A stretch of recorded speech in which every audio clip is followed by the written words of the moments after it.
The sun scorched the Afghan mountains without mercy, casting hard shadows across forward operating base Delta 7.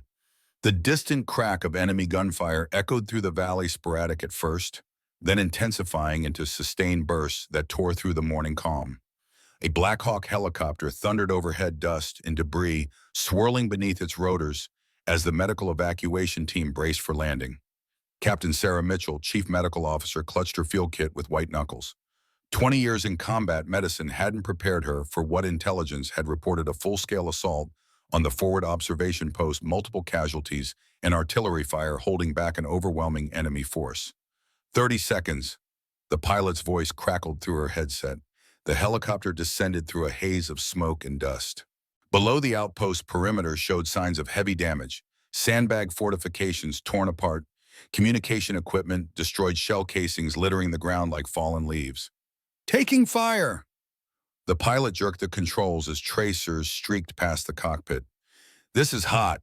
Make it quick. The moment the skids touched down, Mitchell and her team sprinted across exposed ground, hunched low as bullets kicked up dirt around their feet. A soldier waved them toward a reinforced bunker, what remained of the command center. Inside, the air hung thick with cordite and copper. 3 wounded soldiers lay against the wall field dressings, already soaked through with blood. But it was the figure at the communications desk that stopped Mitchell cold. Sergeant Morgan Riley, 23 years old, hunched over a tactical radio.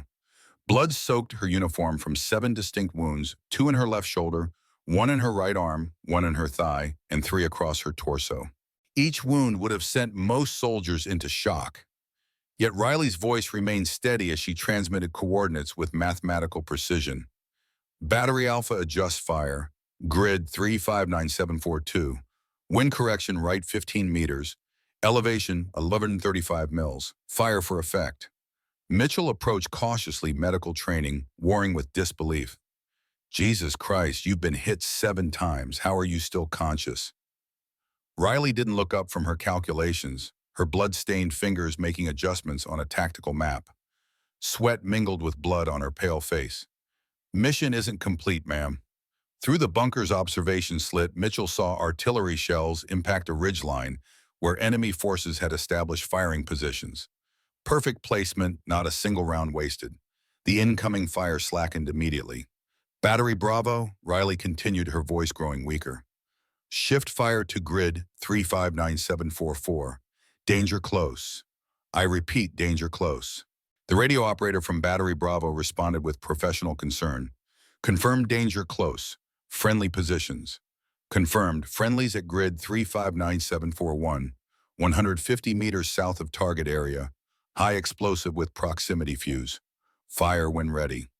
Riley's breathing had become labored, each word clearly an effort. Blood seeped from the corner of her mouth, yet she maintained absolute focus on the tactical situation.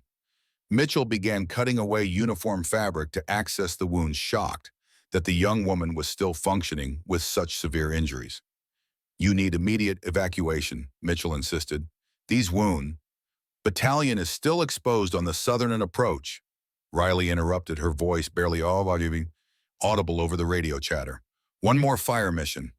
The second artillery barrage hit with devastating accuracy. Through the observation slit, Mitchell saw enemy positions disintegrate under precise artillery fire. The battalion's extraction route was clear. Riley keyed the mic one final time. All batteries cease fire. Mission complete. Enemy positions neutralized. Only then did she allow herself to slump forward. Blood poured from her mouth as she whispered, "Now I'm all yours, Doc." Mitchell caught her before she hit the floor, barking orders to her team as they rushed to stabilize the young sergeant. In 20 years of combat medicine, she had never witnessed such determination. As they loaded Riley onto the helicopter, Mitchell heard a colonel telling someone, "That woman just saved an entire battalion." Looking down at Riley's unconscious form, Mitchell wondered what force of will had kept her functioning long enough to complete the mission. She couldn't know that the answer lay 11 months earlier at a desert base halfway around the world. 11 months earlier, Fort Steele, Arizona. Fort Steele sprawled across the Arizona desert like an industrial fortress, all right, angles and utility devoid of decoration or comfort. The morning sun had barely crested the eastern mountains, but heat already radiated from the concrete and asphalt. At precisely 0500 hours, the base stirred to life with the precision of a well-maintained clock. In the communications bunker, specialist Morgan Riley sat at her monitoring station, headphones in place, eyes fixed on the radio equipment that surrounded her. At 22, she seemed almost diminutive beside the massive communications array, 5'4", with auburn hair pulled back in a regulation bun, her slight frame nearly lost in the standard issue uniform. The daily briefing had ended 10 minutes earlier. As usual, Riley's name had been conspicuously absent from any operational assignments. For 11 months, she had occupied the same chair, routing radio traffic, maintaining equipment logs, and monitoring communications, while others planned the missions that mattered. Colonel William Coleman's voice still echoed through the briefing room. Specialists Johnson and Ramirez will join Captain Wallace for field exercises. Specialist Riley will maintain communications monitoring. The same assignment she'd had every day since arriving at Fort Steele. Riley adjusted her headset and began the morning equipment checks with methodical precision. Her personnel file, which few bothered to read, showed perfect scores in artillery calculations, advanced ballistics, and tactical communications. She had graduated top of her class in every technical qualification. But those achievements meant little when mission assignments were distributed. The voices from the adjacent room carried clearly through the thin walls of the communications bunker. Sergeant Maxwell and Corporal Hoffman were preparing equipment for the day's artillery training exercise, their conversation drifting through the ventilation system. "Good thing we don't have to rely on Riley for artillery coordination," Maxwell said, his voice carrying the casual dismissal she'd grown accustomed to hearing. "I mean, she knows the radio procedures well enough, but directing fire missions, that's not exactly woman's work, especially for someone who looks like she'd blow over in a strong wind." Hoffman laughed, the sound echoing off the concrete walls. "Can you imagine her trying to calculate firing solutions under pressure? Artillery direction requires someone who can handle stress, someone with the physical presence to command respect from gun crews." "She's competent enough at pushing buttons and filing reports," Maxwell continued. "But real combat coordination is a different level entirely." Riley's hands tightened around her coffee mug as she continued monitoring the radio frequencies, pretending not to hear. She'd heard variations of this conversation dozens of times over the past 11 months. Too small, too young, too female for the important assignments. The frustration burned deeper because she'd observed technical mistakes that could have had catastrophic consequences. Just last week, she'd noticed calculation errors in Maxwell's firing solutions that could have resulted in friendly fire incidents. When she'd quietly mentioned the discrepancies, he'd dismissed her concerns with patronizing reassurance that someone with more experience would handle the complex calculations. Her morning routine continued with the disciplined efficiency that characterized everything she did. Equipment checks, communication logs, system diagnostics. The work was necessary but unchallenging for someone with her capabilities. What her colleagues didn't know, what nobody at Fort Steele knew, was that Morgan Riley had been preparing for responsibilities far beyond her assigned duties. The door to the communications bunker opened, and First Lieutenant Michael Fisher stepped inside. As the communications officer, Fisher was technically Riley's direct superior, though their interactions rarely extended beyond brief exchanges about equipment status and communication protocols. "Morning, Riley. Everything operational?" "Yes, sir. All systems functioning normally. Radio traffic lights so far." Fisher nodded, barely glancing at her as he reviewed the equipment logs. "Good. Keep monitoring Baker Company's training exercise. They're running artillery drills in Sector 7 today." "Yes, sir. I've already established the monitoring protocols." Fisher paused, seeming almost surprised by her efficiency. "Right. Carry on then." As he turned to leave, Riley took a calculated risk. "Sir, I was wondering if there might be an opportunity for me to observe the artillery coordination directly. I've been studying the protocols, and—" Riley Fisher interrupted, his expression a mixture of impatience and condescension. "Your job is to monitor communications, not to plan artillery missions. We have qualified personnel handling the tactical operations. Qualified personnel who regularly made calculation errors that she quietly corrected. Qualified personnel who didn't understand the atmospheric effects on ballistics or the complex mathematics of firing solutions." But Riley simply nodded. "Understood, sir. I'll continue monitoring." After Fisher left, Riley pulled a worn notebook from beneath her desk. Within its pages were handwritten notes, calculations, and diagrams that reflected hundreds of hours of private study. While her colleagues focused on weekend passes and social connections, Riley had conducted her own comprehensive education in artillery operations. Every evening after official duties ended, she retreated to her quarters with topographical maps, ballistics manuals, and meteorological data carefully accumulated from various sources throughout the base. Her small room had become an unofficial war college, the walls covered with hand-drawn charts showing elevation profiles of every significant terrain feature within a 100-kilometer radius. She'd calculated optimal firing angles for different artillery systems, factored in seasonal wind patterns, and memorized the ballistic characteristics of every munition in the U.S. Army's inventory. Her fellow soldiers assumed she was studying for promotion exams, unaware that she was preparing for responsibilities she'd never been assigned. At 0900 hours, Riley received a visitor she hadn't expected. Lieutenant Colonel James Harrison stood in the doorway of the communications bunker, his 62-year-old frame still carrying the ramrod straightness of a career soldier. As the base's senior artillery advisor, Harrison rarely interacted with junior personnel, especially those outside the artillery units. Specialist Riley, he said, his voice carrying the gravelly texture of someone who had spent decades shouting orders across firing ranges. "A word if you have a moment." Riley stood immediately. "Of course, sir." Harrison gestured toward the door. "Walk with me." They exited the communications bunker into the punishing Arizona heat. Harrison set a deliberate pace across the parade ground, hands clasped behind his back, seemingly impervious to the temperature. After several minutes of silence, he spoke. "I reviewed the communications logs from last week's training exercise." Riley maintained a neutral expression. "Yes, sir." "Interesting notes you made about the firing calculations. Very precise observations." She hadn't expected anyone to actually read her technical comments. Most officers skimmed the communications logs for operational issues, not detailed ballistic calculations. "Thank you, sir. I was concerned about potential safety issues." Harrison stopped walking and turned to face her directly.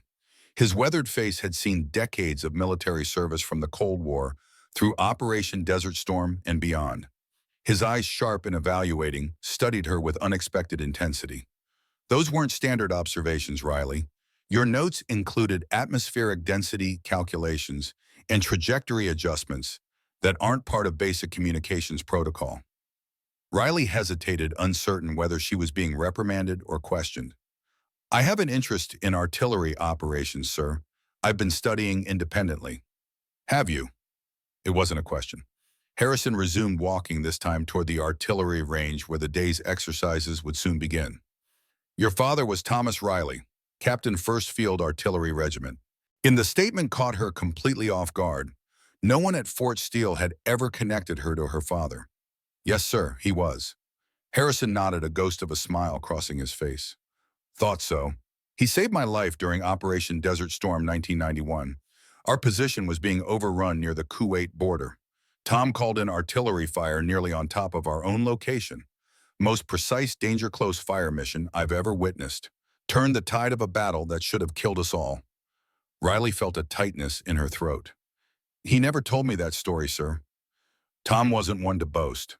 Harrison paused, looking out toward the distant artillery range. "I noticed your technical scores when you arrived. Perfect marks in ballistics, communications, tactical assessment. But you're stuck monitoring radio traffic instead of putting those skills to use." "That's my assigned duty, sir." Harrison turned to her with an evaluating gaze. "Your father taught you, didn't he, before he passed?" The question pierced through Riley's carefully maintained professional detachment. Her father had indeed taught her everything he knew about artillery operations, from basic calculations to advanced fire control techniques. From age 12, she had absorbed his lessons with natural aptitude, often spending weekends at remote desert locations where he would teach her the mathematics and physics of indirect fire. "Yes, sir, he did." Harrison nodded as if confirming a long-held suspicion. "My office, 1900 hours tonight. Bring your notebooks." With that, he turned and walked away, leaving Riley standing alone in the desert heat, wondering how her carefully guarded preparation had been discovered and what consequences it would follow. The headquarters building fell quiet after normal duty hours. At precisely 1900, Riley knocked on Lieutenant Colonel Harrison's door, her notebooks tucked under her arm. "Enter." Harrison's office reflected the man himself, organized, utilitarian, without unnecessary decoration. Maps covered the walls, tactical manuals filled the bookshelves, and a worn desk dominated the center of the room. Harrison stood examining a topographical display of the training range. "Close the door, Riley." She complied, standing at attention until he gestured toward a chair. "At ease. Have a seat." Riley sat, placing her notebooks on the edge of his desk. Harrison studied her for a long moment before speaking. "I've spent 40 years in artillery operations. Seen every type of officer and enlisted personnel come through. Some have the technical knowledge but crack under pressure. Others have the temperament but can't master the mathematics." He tapped her notebooks. "Your calculations suggest you have both. So I'm curious why you're monitoring radio traffic instead of directing fire missions." Riley maintained her professional composure, though. The question cut to the heart of her frustration. "I've requested transfer to artillery operations 3 times, sir. All requests were denied." "On what grounds?" "Various reasons. Lack of field experience. Current position too critical to permit reassignment. Most recently, that artillery coordination requires physical characteristics I don't possess." Harrison's expression darkened. "Bullshit." The profanity delivered in his gravelly command voice seemed to echo in the small office. "Artillery coordination requires mathematical precision, spatial awareness, and grace under pressure. Nothing in those requirements has anything to do with physical size or gender." He picked up one of her notebooks, flipping through pages of meticulous calculations. "These firing solutions are more precise than most of what I see from officers with a decade of experience." Riley didn't know how to respond. After months of dismissal and overlooked potential, Harrison's recognition of her abilities felt almost unreal. "Sir, I appreciate that, but my assignment can be changed." Harrison closed the notebook. "But first I need to know something. Why artillery? With your technical skills, you could have chosen any specialty. Communications, intelligence, logistics, all safer, all with better promotion, potential for someone in your position." The question caught her off guard. No one had ever asked about her motivation, only questioned her capabilities.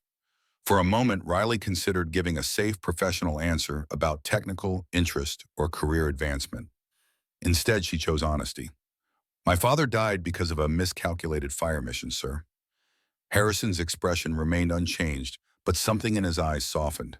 3 years ago, he was serving as an artillery advisor in Iraq.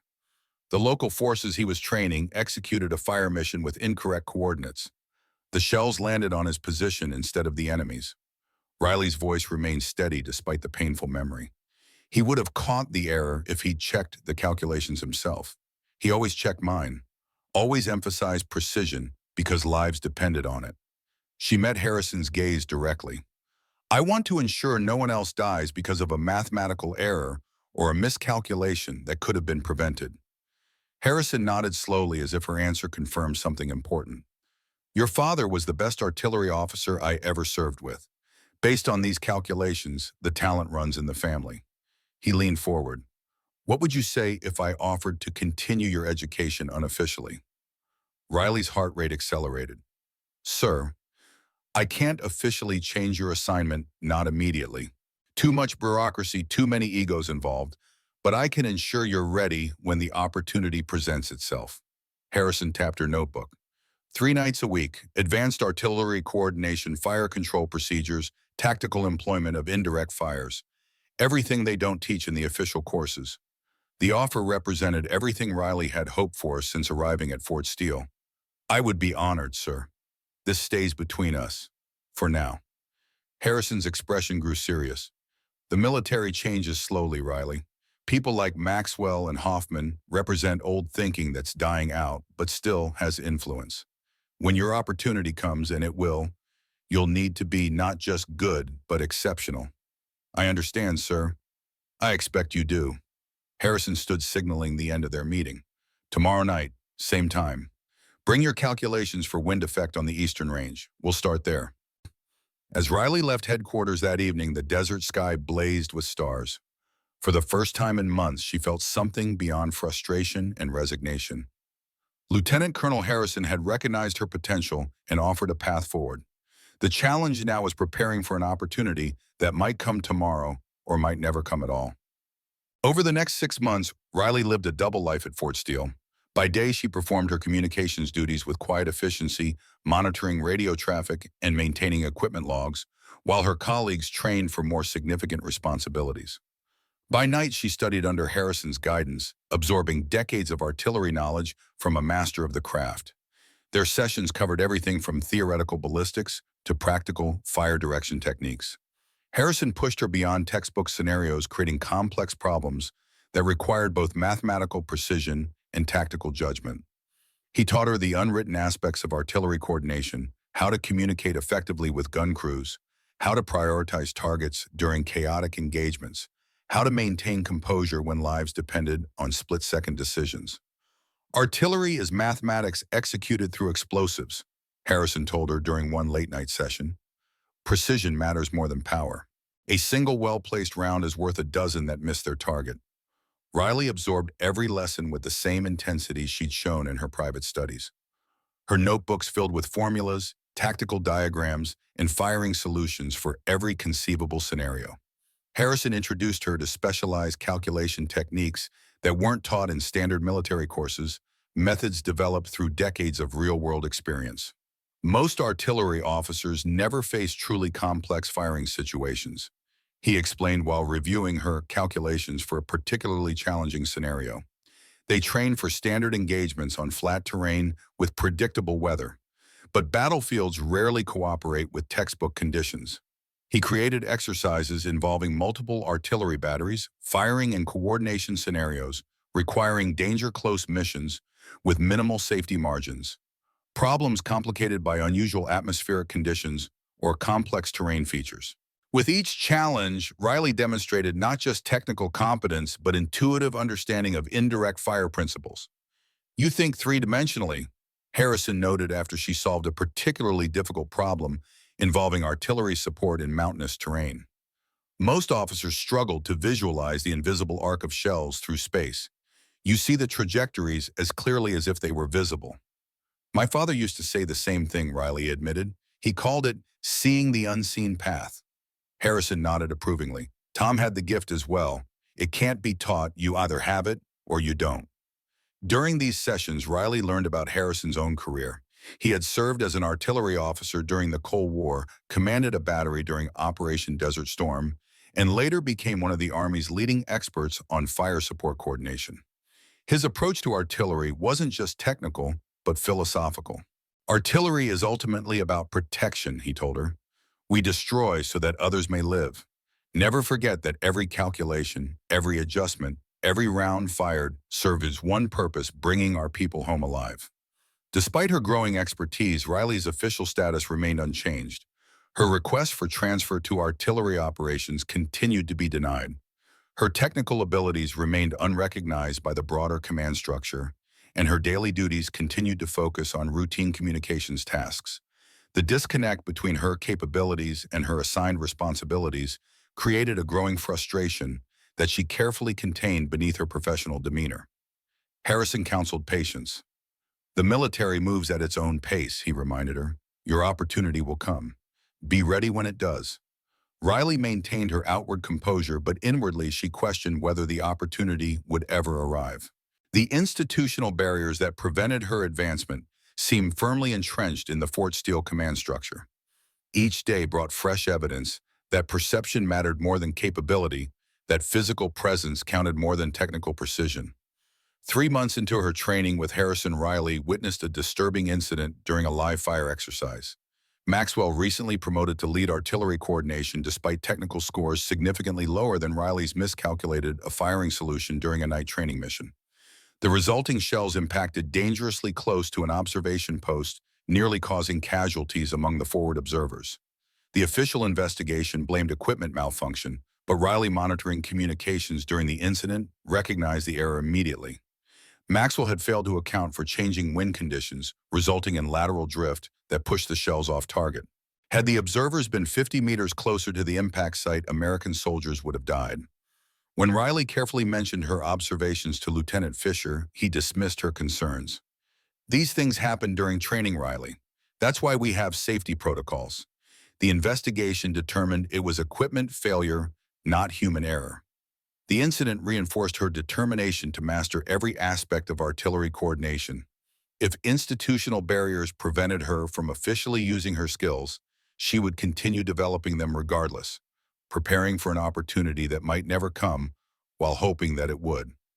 During one of their training sessions, Riley asked Harrison a question that had been troubling her for weeks.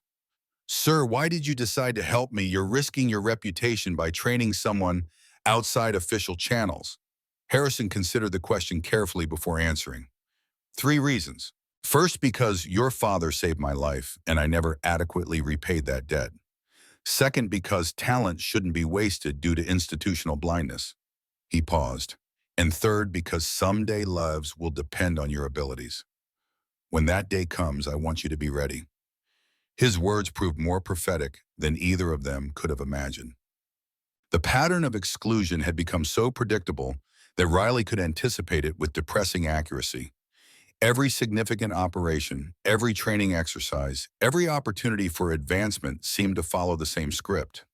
Qualified personnel were selected based on criteria that mysteriously never included her, despite her superior technical scores and comprehensive preparation.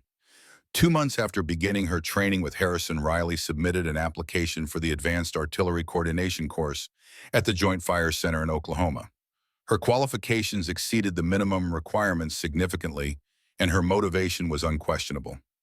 The response came back within days. Application rejected because current operational requirements necessitate maintaining experienced communications personnel in their assigned positions. Fisher delivered the rejection with apologetic efficiency. "Riley, I know you're eager for professional development, but we need you here maintaining our communication systems.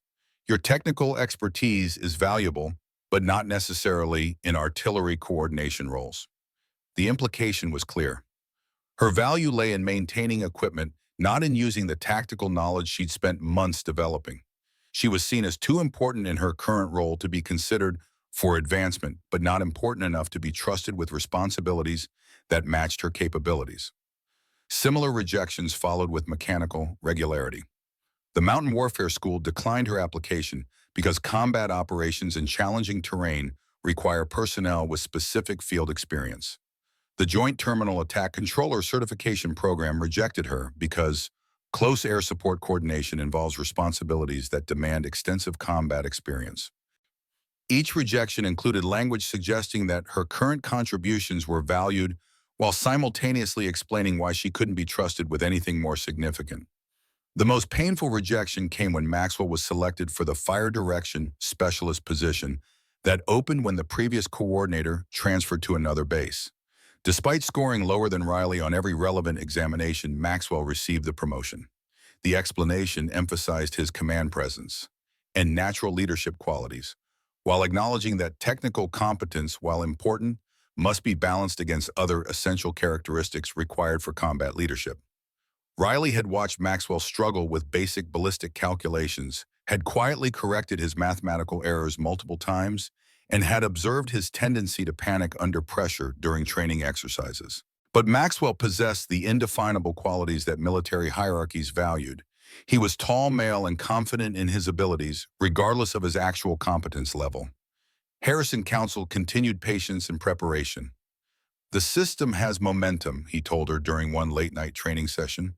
"It moves in established patterns that resist change. But moments arise when the pattern breaks, when capability suddenly matters more than category. Be ready for that moment." Riley maintained her outward composure, performing her assigned duties with quiet efficiency while continuing her preparation for responsibilities she wasn't permitted to assume. Her notebooks filled with increasingly sophisticated calculations, her understanding of artillery principles deepened through Harrison's mentorship, and her technical expertise expanded far beyond what her official position required. The breaking point came on a quiet Tuesday morning in October. Riley sat at her communications console monitoring routine radio traffic and maintaining equipment logs when she noticed something that made her blood run cold. The scheduled situational reports from Reconnaissance Team Alpha had ceased without explanation. Their last transmission had placed them approximately 3 kilometers into Sector 12, establishing an observation post on Ridgeline Charlie. Standard protocol called for updates every 30 minutes, but 45 minutes had passed without any communication. Riley checked her logs, verified frequencies, and confirmed that all equipment was functioning properly. The silence from Team Alpha wasn't a technical malfunction, it was an operational problem. Either they were maintaining radio silence for tactical reasons, or they were no longer able to communicate. Neither possibility was encouraging. She immediately contacted the main operations center to report the communication loss. Lieutenant Fisher acknowledged her report with bureaucratic efficiency. Understood, Riley. Continue monitoring. They're probably just maintaining operational security. But Riley knew better. She had studied the tactical situation extensively and understood that Team Alpha's position was particularly vulnerable to enemy observation. The ridgeline they'd been assigned offered excellent visibility of the valley below, but it also exposed them to potential hostile action from multiple directions. If they had encountered enemy forces, their options for withdrawal were extremely limited. 20 minutes later, her concerns were validated when broken transmissions began crackling through her headphones, fragments of desperate communication from Team Alpha's radio operator, his voice tight with stress and barely audible through static and interference. Base, this is Alpha, taking fire. Multiple contacts. Need immediate fire support. The transmission cut off abruptly, replaced by ominous silence that indicated either radio failure or something worse. Riley's training kicked in immediately as she began triangulating the source of the transmission, calculating the exact position where Team Alpha was located, and determining what artillery support could be brought to bear on their position. Her fingers flew across the keyboard as she pulled up topographical data wind calculations and firing solutions for every artillery unit within range. Within minutes, she had a complete tactical picture of the situation and detailed recommendations for providing effective fire support to the endangered reconnaissance team. But when she contacted the main operations center with her analysis, the response was predictably dismissive. Riley, your job is to monitor communications, not to plan artillery missions. We have qualified personnel handling the tactical situation. Qualified personnel who are currently scrambling to understand a situation that she'd already analyzed completely. Qualified personnel who didn't realize that every minute of delay could mean the difference between a successful rescue and a catastrophic loss of life. As she listened to the increasingly frantic radio traffic from the operations center, Riley realized that her months of preparation had led to this moment. She possessed knowledge and capabilities that could save lives, but she was being prevented from using them by the same systemic biases that had kept her confined to routine duties for nearly a year. The question was whether she would continue following orders that prohibited her from helping, or whether she would find a way to use her skills regardless of official authorization. For 11 months, Riley had played by the rules, had respected the chain of command, had accepted the limitations imposed on her despite knowing they were based on perception rather than capability. Now, with American lives at stake, she faced the most consequential decision of her military career. Continue following orders that prevented her from using her knowledge to save her fellow soldiers, or act on that knowledge and accept whatever consequences followed. As the crisis in Sector 12 escalated from concerning to catastrophic, Morgan Riley prepared to make a choice that would either end her military career or finally prove that capability mattered more than category, that competence trumped convention, and that lives outweighed regulations. The institutional barriers that had constrained her for months were about to discover that some decisions transcend considerations of personal consequences, that some moments demand action regardless of authorization, and that some soldiers will do what's right even when the rules say otherwise. The main operations center at Fort Steele erupted into controlled chaos. Red warning lights bathed the command staff in crimson as frantic radio transmissions from Reconnaissance Team Alpha crackled through multiple speakers. Captain Wallace, the operations officer, barked orders, while Lieutenant Fisher coordinated communications channels. Sergeant Maxwell hunched over tactical displays, his face tightening with each broken transmission from the embattled team. Alpha Team, this is base command. Report situation and exact coordinates. Wallace's voice carried the practiced calm of a professional soldier, but the tension in his shoulders betrayed his concern. The response came through in fragments punctuated by the unmistakable sound of incoming fire. Base, this is Alpha taking heavy fire. Multiple enemy positions, ridgeline coordinates, 359742, need immediate artillery support casualties. Static consumed the rest of the transmission. The operations staff exchanged grim looks. Alpha Team's 6 men on a routine reconnaissance mission had stumbled into something far more dangerous than anticipated. In the communications bunker, Morgan Riley listened intently, her fingers flying across her keyboard as she plotted the coordinates on her tactical display. Sector 12 materialized on her screen in vivid detail, not the standard military topographical map, but her own enhanced version developed through months of private study. Where the standard map showed basic elevation lines and terrain features, Riley's display incorporated detailed ravine structures, seasonal vegetation patterns, and geological formations that affected both movement and ballistics. Her enhancements weren't official or authorized, but they provided a three-dimensional understanding of the battlefield that standard maps couldn't match. The coordinates placed Alpha Team on a ridgeline overlooking a valley that cut through rugged mountain terrain. It was perfect for observation, but treacherous for defense, limited cover. Few escape routes and multiple approaches for enemy forces. Riley immediately recognized the tactical vulnerability of their position. Multiple enemy positions confirmed, came another broken transmission from Alpha Team, requesting immediate fire support on coordinates 359743 and 359744. In the operations center, Maxwell activated the artillery coordination channel. Battery Alpha, Battery Bravo, this is fire direction control. Prepare for fire mission. Coordinates to follow. Riley tensed as she monitored the exchange. Maxwell was preparing to coordinate artillery support without a complete understanding of the terrain complexities in Sector 12. The standard maps didn't show the unusual wind patterns created by the converging mountain ridges, nor the way the valley's shape amplified certain atmospheric effects. These factors significantly impacted artillery trajectory and accuracy details that wouldn't be apparent without the specialized knowledge Riley had developed. Maxwell's voice continued through the coordination channel. Target area grid 359743. Enemy forces in open terrain. Recommend high explosive rounds with proximity fusing. Wind minimal. Firing data to follow. Riley's heart sank. Maxwell's assessment was dangerously wrong. The wind in that valley wasn't minimal. It was channeled and accelerated by the surrounding ridges, creating consistent crosswinds that would push proximity-fused rounds off target. Worse, the open terrain was actually a rocky slope where proximity fuses would detonate shells too high above ground to be effective against entrenched positions.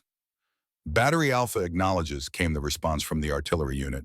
Standing by for firing data, Riley keyed her microphone breaking protocol to address the operations center directly. Sir, this is Specialist Riley in communications. Those coordinates require adjustment for crosswind effect in the valley. Standard proximity fusing won't be effective against the terrain features at that location. The radio fell silent for a moment before Lieutenant Fisher responded, his voice sharp with irritation. Riley maintained communications protocols. Artillery coordination is not your concern.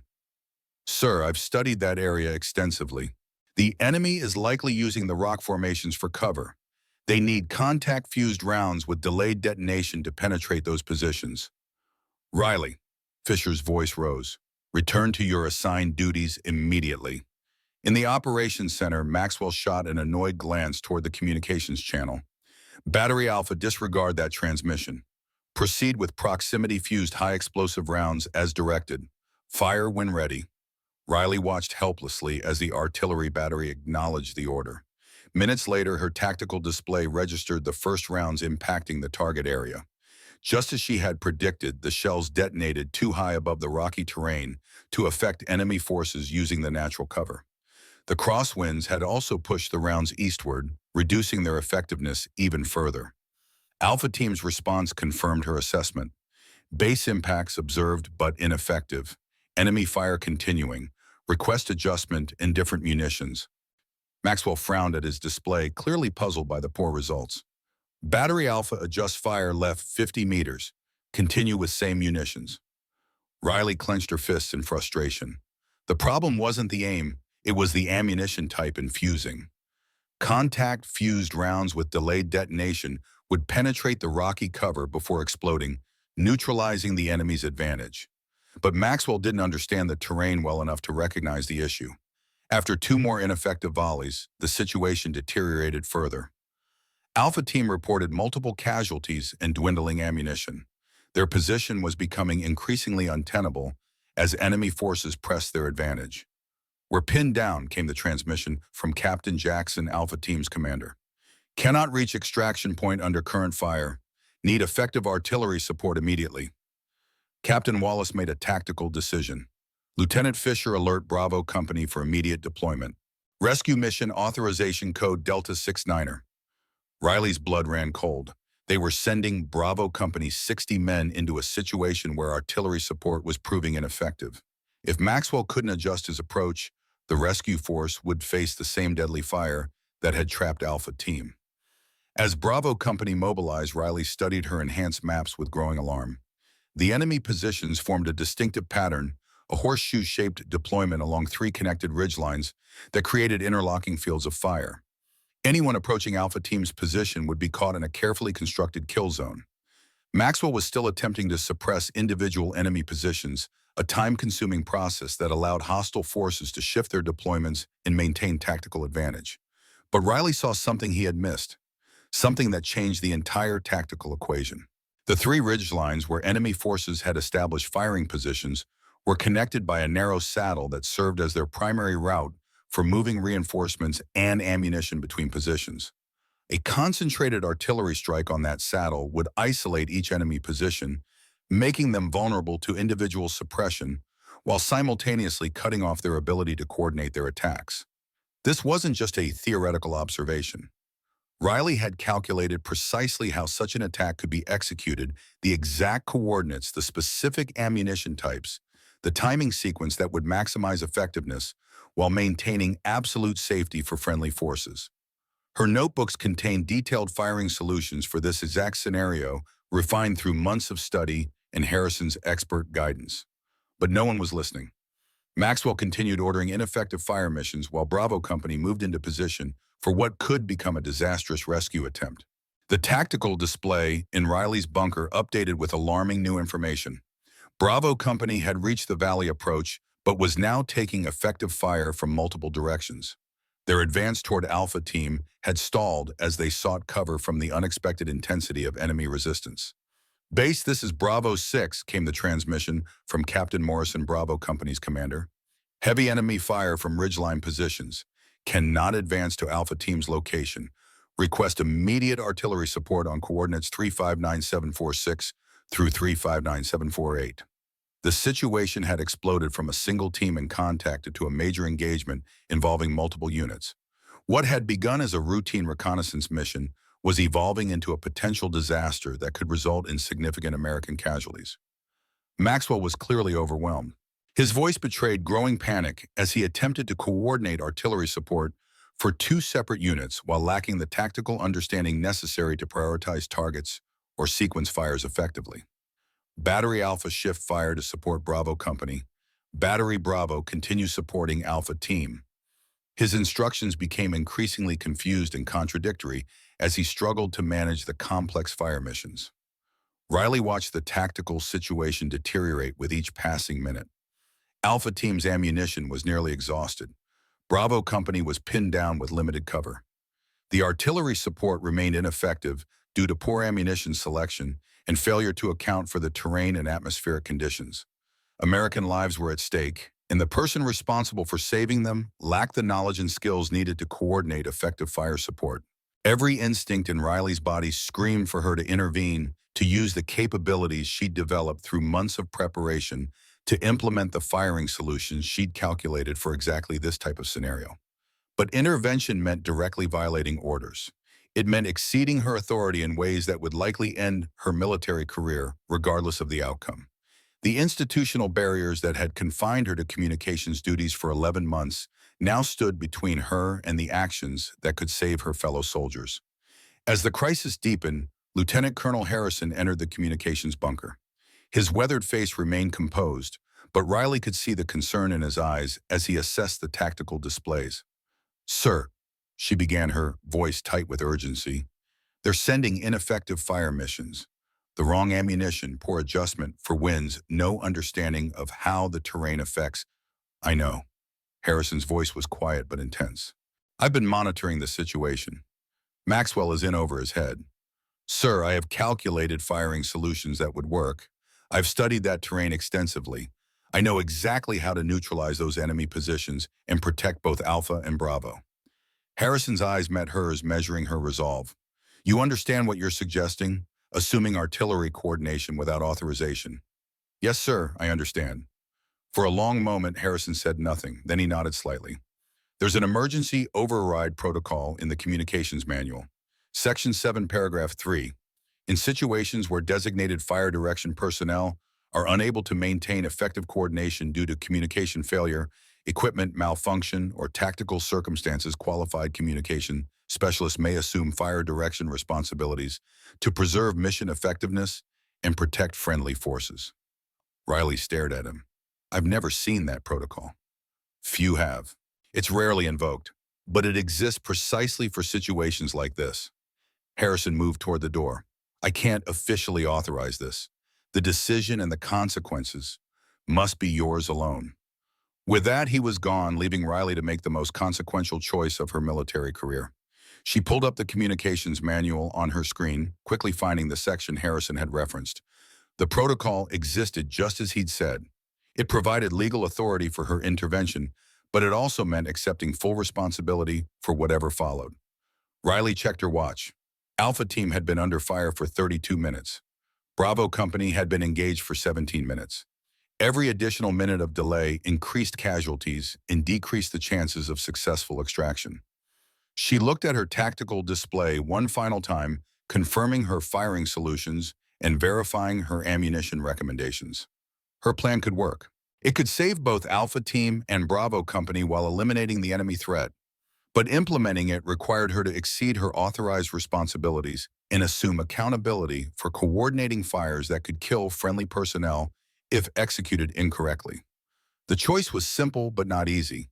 Continue monitoring the situation while others failed to resolve it, or act on her knowledge regardless of the personal and professional risks. Riley took a deep breath, keyed her microphone, and made her decision. All artillery units, this is communications control, assuming fire direction authority under Emergency Protocol 7-3. I have comprehensive fire solutions for current tactical situation. Request immediate acknowledgement from Battery Alpha, Battery Bravo, and Battery Charlie. The radio fell silent for several seconds before Maxwell's voice erupted through the speaker. Communications control, this is fire direction control. You are not authorized to coordinate artillery fires. Return to monitoring duties immediately. That is a direct order. Lieutenant Fisher joined in, his voice tight with anger. Riley, what the hell do you think you're doing? Stand down immediately. Before Riley could respond, Staff Sergeant Chen from Battery Bravo broke into the frequency. Communications control, this is Battery Bravo. We acknowledge your transmission. Current fire coordination has been ineffective. Are you prepared to provide precise target data and ammunition recommendations? The question hung in the air like a challenge. Riley had the information Chen was requesting, but acknowledging her capability meant directly contradicting her superior's orders. She keyed her microphone again, her voice steady despite the adrenaline flooding her system. Battery Bravo affirmative. I have detailed terrain analysis, current weather data, and calculated firing solutions for all target areas. I can provide immediate fire missions with danger close authorization for friendly positions. Maxwell's response was immediate and scathing. Negative communications control is not qualified for danger close coordination. All batteries disregard previous transmission and await proper fire direction from qualified personnel. The radio fell silent as the artillery units processed the conflict between authorized personnel and demonstrated competence. Then Captain Jackson from Alpha Team broke through with a transmission that cut through the bureaucratic confusion. Fire direction control, this is Alpha 6. We've been waiting for effective fire support for over 30 minutes while taking casualties. Communications control appears to have tactical information we need. Request immediate clarification of fire direction authority. Fisher's voice returned sharp with authority and frustration. All units, this is base command. Fire direction authority remains with designated personnel. Communications control will return to monitoring duties. Any artillery fires will be coordinated through proper channels. As the debate continued, Alpha Team's radio operator provided an update that crystallized the urgency of the situation. Base Command, this is Alpha 2. We have 3 men wounded, ammunition critically low. Enemy forces preparing for final assault on our position. Need immediate effective fire support or we will be overrun within minutes. The transmission sent a chill through everyone monitoring the frequency. Alpha Team faced annihilation, while command authority and technical competence argued about proper procedures. Captain Morrison from Bravo Company added his voice to the crisis. Base Command, this is Bravo 6. Enemy fire intensifying. Cannot advance to support Alpha Team without suppression of hostile positions. Request immediate artillery support regardless of coordination source. The message was clear. Field commanders were more concerned with results than procedural compliance. They needed effective artillery coordination and were willing to accept it from any qualified source. Riley made her decision. Protocol or not, authorization or not, she would not watch her fellow soldiers die when she possessed the knowledge and skills that could save them. All artillery units, this is communications control. I am invoking emergency protocol 7-3 due to tactical circumstances preventing effective fire coordination. Stand by for comprehensive fire mission. She didn't wait for further debate or authorization. Her fingers flew across her keyboard as she transmitted precise firing data to all 3 artillery batteries simultaneously. Battery Alpha target reference point Alpha 1 grid 359745. Enemy personnel using saddle between ridge lines for reinforcement and resupply. Recommend high explosive rounds with contact fusing and delayed detonation. Wind direction right 15 meters, charge 7, elevation 1247 mils. 3 rounds per tube. Time on target coordination follows. Battery Bravo target reference point. Bravo 1 grid 359743. Enemy positions on reverse slope using rock formations for cover. Recommend shaped charge munitions with contact fusing. Wind correction left 8 meters. Charge 6. Elevation 156 mils. 2 rounds per tube. Time on target coordination follows. Battery Charlie target reference point Charlie 1 grid 359747. Enemy heavy weapons position on forward slope. Recommend improved conventional munitions with air burst fusing. No wind correction required due to valley orientation. Charge 5. Elevation 1089 mils.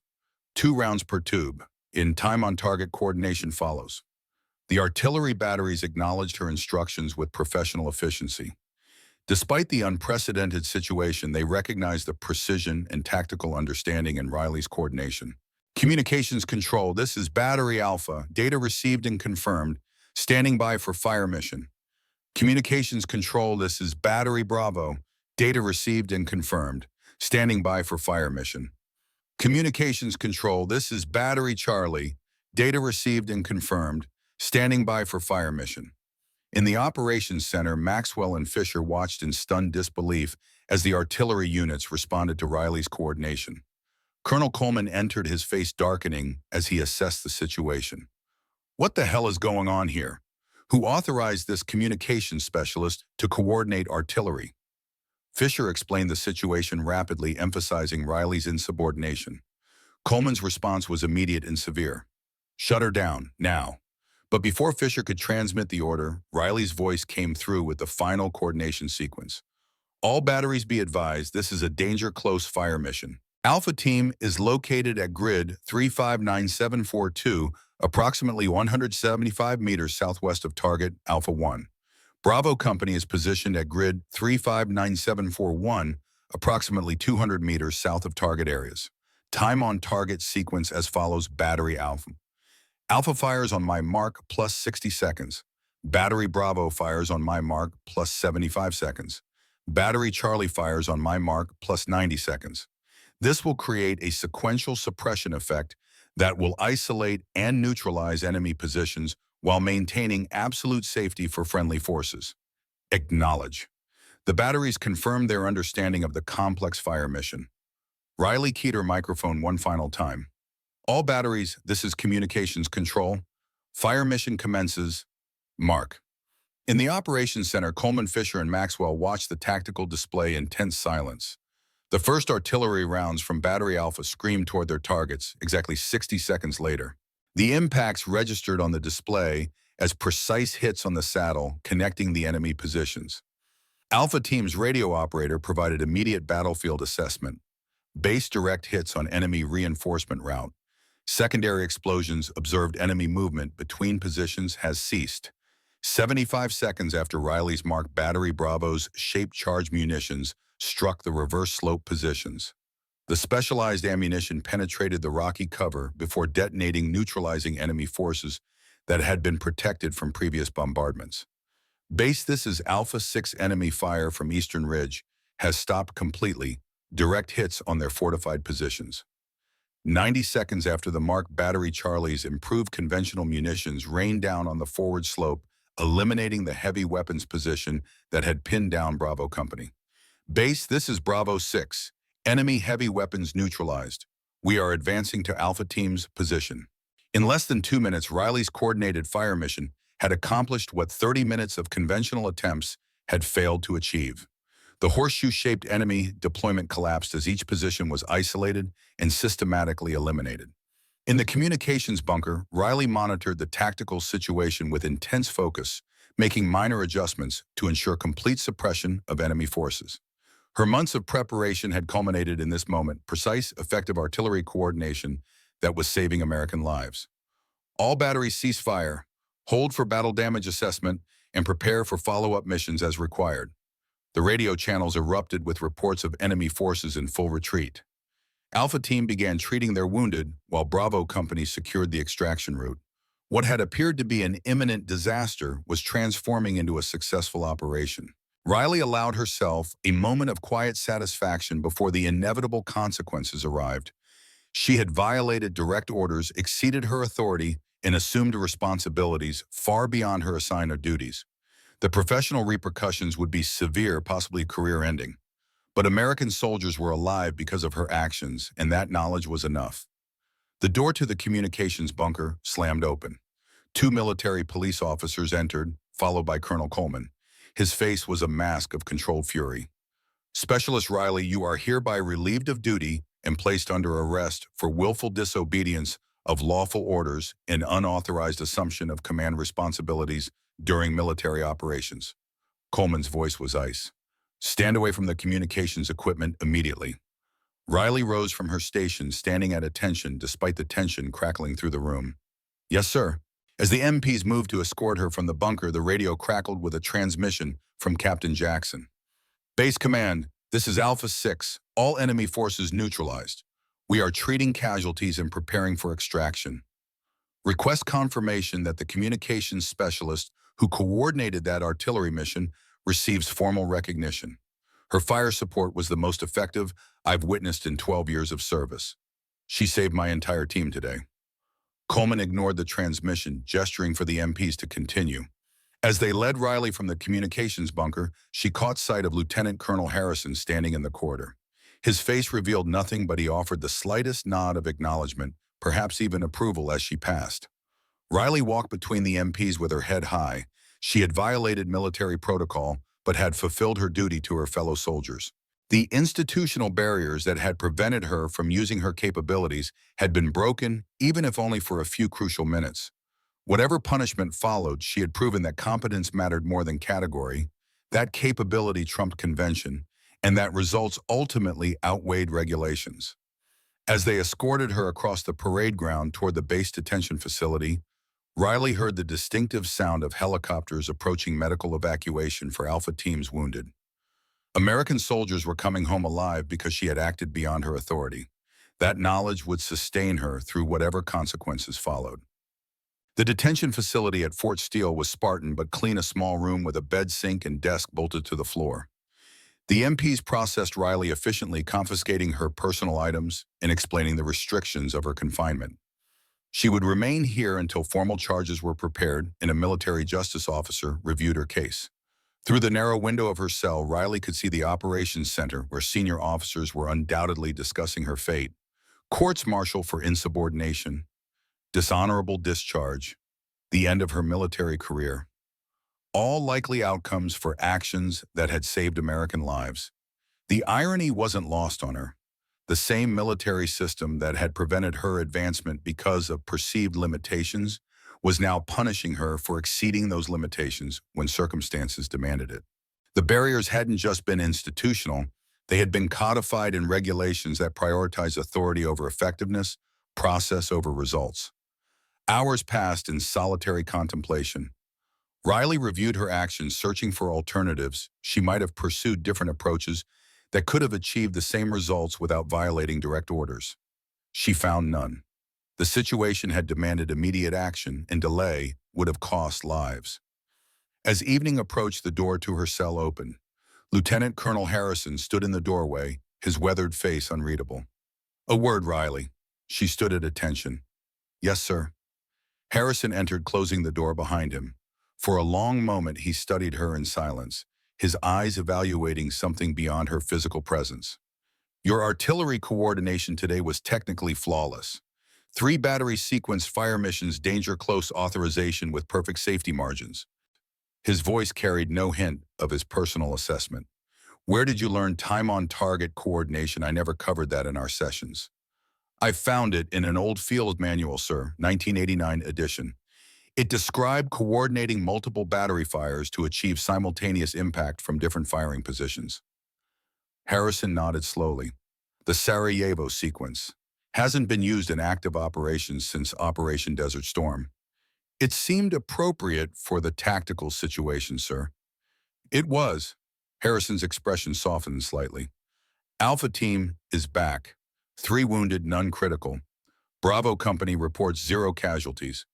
The enemy force, which intelligence now identifies as at least 50 combatants with heavy weapons, has been completely neutralized." Riley absorbed this information with quiet satisfaction. The results confirmed her tactical assessment and validated her decision to intervene. "What happens now, sir?" Harrison's expression grew serious. "Colonel Coleman has preferred charges: willful disobedience of lawful orders, unauthorized assumption of command responsibilities, conduct prejudicial to good order and discipline." Riley had expected nothing less. "I understand, sir. Do you, Harrison studied her carefully. "These charges could result in dishonorable discharge, forfeiture of all pay and allowances, and confinement for up to 5 years." "Yes, sir, I was aware of the potential consequences when I made my decision." Harrison nodded, seeming to confirm something to himself. "Colonel Matthews from Army Command will arrive tomorrow to review the incident. He's bringing a full investigation team to assess both your actions and the circumstances that led to them." Riley maintained her composure, though the involvement of senior Army command suggested the situation had escalated beyond Fort Steele's normal disciplinary processes. "There's something else you should know," Harrison continued. "Captain Morrison from Bravo Company and Captain Jackson from Alpha Team have both submitted formal statements praising your artillery coordination. Morrison's report describes your fire support as the most precisely executed danger close mission I have witnessed in 15 years of service.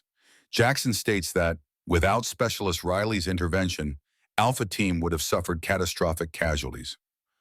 A flicker of hope kindled in Riley's chest, though she kept her expression neutral. Field commanders' assessments carried significant weight in military investigations. "Sir, may I ask why you're telling me this?" Harrison considered the question carefully. "Because you deserve to know that while the system may punish your insubordination, the soldiers you saved recognize the value of your actions." He paused. "And because whatever happens next, you've proven that your father's faith in you was well placed." With that, he turned to leave. At the door, he paused. "One more thing. Sergeant Maxwell has submitted a statement acknowledging that his artillery coordination was ineffective and that your intervention saved American lives. It took considerable professional courage for him to admit that." Riley was genuinely surprised. Maxwell had consistently dismissed her capabilities throughout her time at Fort Steele. His acknowledgement represented an unexpected shift in perspective. "Thank you for telling me, sir." After Harrison departed, Riley sat on the edge of her bed, processing everything she had learned. The investigation would be thorough. The charges were serious, and her military future remained in jeopardy. But the field commanders recognized the value of her actions, and even Maxwell had acknowledged her effectiveness. Perhaps the institutional barriers weren't as impenetrable as they had seemed. Perhaps competence could eventually overcome convention, capability could transcend category, and results could outweigh regulations. The path forward remained uncertain, but for the first time in months, Riley felt a sense of validation that transcended formal recognition. Whatever consequences followed, She had fulfilled her most fundamental duty, protecting American soldiers, when she possessed the capability to do so. That knowledge would sustain her through the investigation and whatever judgment awaited. Dawn broke over Fort Steele with the crisp clarity of a desert morning. Colonel Nathaniel Matthews stood at the window of his temporary quarters, watching the sun climb above the eastern mountains. At 62, his weathered face carried the lines of a man who had witnessed both the best and worst of military service. 4 combat deployments, 2 Silver Stars, and 37 years of command experience had taught him that regulations existed for good reason, but also that situations arose where strict adherence to those regulations could cost American lives. The case before him represented this fundamental conflict: institutional authority versus practical effectiveness, established procedure versus necessary adaptation, the letter of military law versus its underlying purpose. How Matthews navigated this divide would set precedent far beyond Fort Steele. He straightened his uniform and gathered the preliminary reports. Today would determine not just Specialist Riley's future, but potentially influence military policy regarding capability versus category competence versus convention results versus regulations. The hearing room had been arranged with formal precision. A long table at the front accommodated the disciplinary panel. Colonel Matthews at center, Colonel Coleman to his right, and Captain Stevens from the Judge Advocate General's office to his left. A solitary chair faced them, positioned under the harsh fluorescent lighting where Riley would soon sit. Military police stood at attention near the exits, a reminder of the serious nature of the proceedings. At precisely 0900 hours, Specialist Morgan Riley entered the room escorted by 2 MPs. Though she had spent the night in detention, her uniform remained impeccable, her posture military perfect. She took her position at the center of the room, standing at rigid attention. Specialist Riley, Matthews began, his deep voice carrying the weight of authority. This hearing will determine whether your actions during the Sector 12 incident constitute a breach of military regulations requiring court-martial, or if mitigating circumstances justify alternative disposition. Riley maintained perfect composure. Yes, sir. Matthews studied her with the evaluating gaze that had intimidated generals. Before we begin formal proceedings, I want to establish the factual record. Yesterday at approximately 10:15 hours, you assumed artillery coordination responsibilities without authorization. Is this correct? Yes, sir. You did so after being explicitly ordered to maintain your assigned communications duties. Is this correct? Yes, sir. And you coordinated danger close fire missions for 3 separate artillery batteries in support of Alpha Team and Bravo Company. Is this correct? Yes, sir. Matthews nodded, setting aside his preliminary notes. For the record, Specialist Riley has confirmed the basic facts of the incident. We will now proceed to examine both the violation of regulations and the circumstances surrounding that violation. The formality of military justice settled over the room as Matthews opened the first file. Specialist Riley explained to this panel how a communications specialist acquired the knowledge and skills necessary to coordinate complex artillery fire missions. Riley's response was direct and comprehensive. She detailed her months of self-directed study, the topographical maps, analyzed the ballistics manuals, memorized the meteorological data cataloged. She explained Lieutenant Colonel Harrison's mentorship, their evening training sessions, and the comprehensive preparation that had equipped her for the crisis in Sector 12. As she spoke, Matthews observed how Colonel Coleman's expression shifted from skepticism to reluctant recognition. The depth of Riley's preparation was undeniable, her technical knowledge impressive even to career artillery officers. These training sessions with Lieutenant Colonel Harrison, Captain Stevens interjected, were they officially sanctioned? No, sir, Riley answered. They were conducted after duty hours and were not part of any official training program. Why did Lieutenant Colonel Harrison choose to mentor you unofficially rather than recommend you for formal artillery training? Riley paused briefly. Lieutenant Colonel Harrison believed that institutional barriers would prevent my advancement through official channels. He chose to prepare me for when an opportunity might arise. And what were these institutional barriers? Stevens pressed. My requests for artillery training were repeatedly denied, sir. The reasons varied, but the consistent message was that my current duties were too important to permit reassignment, or that artillery coordination required physical characteristics I didn't possess. The implication hung in the air, unspoken but unmistakable. Riley had been excluded based on characteristics unrelated to technical competence or operational capability. Matthews steered the questioning toward the tactical situation. Walk us through your assessment of Sector O when Alpha Team first reported enemy contact. Riley shifted into detailed technical analysis, describing the complex terrain features, wind patterns, and tactical vulnerabilities she had identified through her enhanced topographical understanding. She explained how standard maps failed to capture the three-dimensional realities that affected artillery effectiveness, and how she had developed specialized firing solutions for exactly this type of engagement. I recognized that the enemy had established positions along three connected ridgelines in a horseshoe formation. She continued, her confidence growing as she delved into tactical details. Their deployment created interlocking fields of fire that trapped both Alpha Team and Bravo Company in a prepared kill zone. She outlined her comprehensive fire plan, the precise coordinates, specific ammunition types, and timing sequence that had neutralized the enemy threat while maintaining absolute safety for friendly forces. The technical precision of her explanation impressed even Colonel Coleman, whose expression had shifted from skepticism to grudging respect. Your assessment appears remarkably detailed for someone monitoring from a communications bunker, Matthews observed. How did you develop such a comprehensive understanding of the tactical situation? I've studied Sector 12 extensively, sir. It's one of the areas I focused on during my preparation because of its complex terrain features and the challenges they present for artillery support. Matthews exchanged a brief glance with Coleman. Glauman, remarkable foresight. The questioning continued for nearly an hour, delving into Riley's technical decisions, tactical assessments, and the rationale behind her unauthorized intervention. Throughout, she maintained professional composure while demonstrating extraordinary technical knowledge and tactical understanding. As the initial phase of the hearing concluded, Matthews made an unexpected announcement. There's something you should know, Specialist Riley. His tone shifted, becoming less formal. I recognized your name when this incident was first reported. Riley's expression revealed momentary confusion. Thomas Riley was your father, correct? Captain 1st Field Artillery Regiment. Yes, sir. Matthews leaned forward slightly. I served with him during Operation Desert Storm 1991. We were battalion commanders in adjacent sectors during the ground offensive into Kuwait.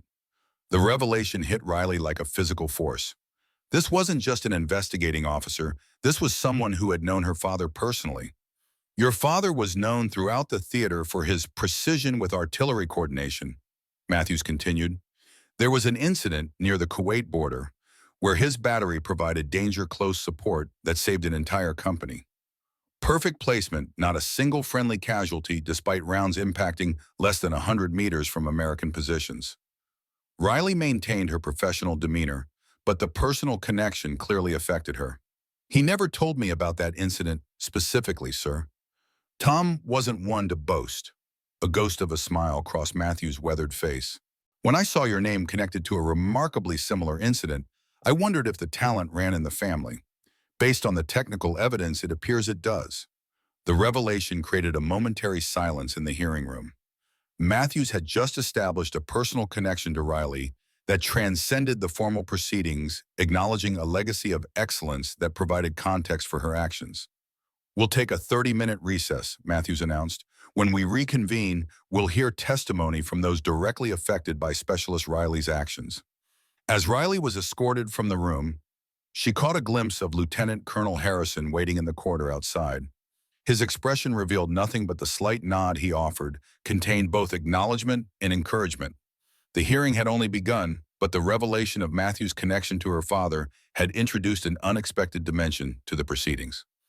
When the hearing reconvened, the room had been rearranged to accommodate additional witnesses. The first was Corporal Jason Davidson, Alpha Team's radio operator, who arrived on a medical gurney, his left leg immobilized but his mind clear and determined. Corporal Davidson, Matthews began, described the artillery support Alpha Team received during the Sector 12 engagement. Davidson shifted slightly, wincing from his wound. Initially, sir, it was completely ineffective. Rounds were impacting in the wrong locations, using ammunition types that couldn't penetrate the rocky cover the enemy was using.